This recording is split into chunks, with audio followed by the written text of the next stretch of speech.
भीमराव अम्बेडकर के इस पावन अवसर पर यहाँ उपस्थित सदर के लोकप्रिय विधायक, 2 बार के विधायक, हमारे गार्जियन स्वरूप, हमारे दुख में सुख में हमेशा पिलर बन के खड़े रहे चाचा जयमंगल कनौजिया जी, मिठौरा ब्लॉक के प्रमुख राम भरत गुप्ता जी, अध्यक्ष अश्विनी पटेल जी, अशोक पटेल जी, आज हम सब बाबा साहब भीमराव अम्बेडकर के इस पावन अवसर पर इकट्ठे हुए हैं। साथियों, डॉक्टर बाबा साहब भीमराव अम्बेडकर अपने जीवन में शिक्षा, समानता और एकता और संघर्ष के लिए बहुत लड़ाई लड़ा। दोस्तों, यदि इस देश में डॉक्टर बाबा साहब भीमराव अम्बेडकर ना होते तो क्या होता, कभी सोचा है आप लोगों ने?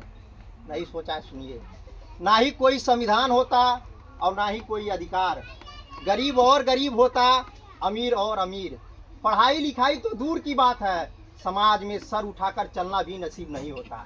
और तो और यहाँ हमारी माताएं बहनें उपस्थित हैं, उनको पढ़ाई लिखाई से एकदम वंचित होती।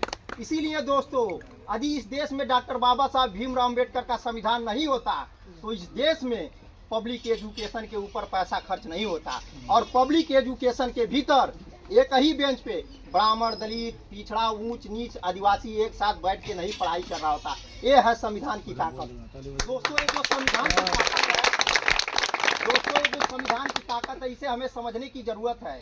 ये संविधान किसी एक के लिए नहीं है, ये संविधान इस देश के लिए है, और देश के लोगों से बनता है, लोगों के हक और अधिकार के लिए है, न्याय और बराबरी के लिए है। साथियों, इससे हमने जो पढ़ाई की है, ये हमारी जिम्मेवारी बनती है कि हम इसकी रक्षा करें। एक शायर ने क्या खूब कहा है, तुम्हारी हर एक तकलीफों का एक मुकम्मल जवाब हूँ, तुम्हारी हर एक तकलीफों का एक मुकम्मल जवाब हूँ, कभी मौका मिले तो पढ़ना, मैं भारत का संविधान हूँ, मैं भारत का।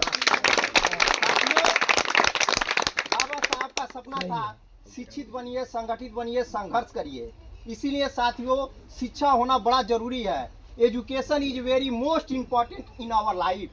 Without education life is incomplete. बिना शिक्षा के जीवन अधूरा है। इसीलिए जिंदगी में हर एक चीज पढ़ाई है, जिसे आप अपना समझते हैं वो सिर्फ पढ़ाई है, वो सिर्फ पढ़ाई है। आप सभी को जय भीम, नमो बुद्धाय। जय भीम, जय भीम, जय भीम।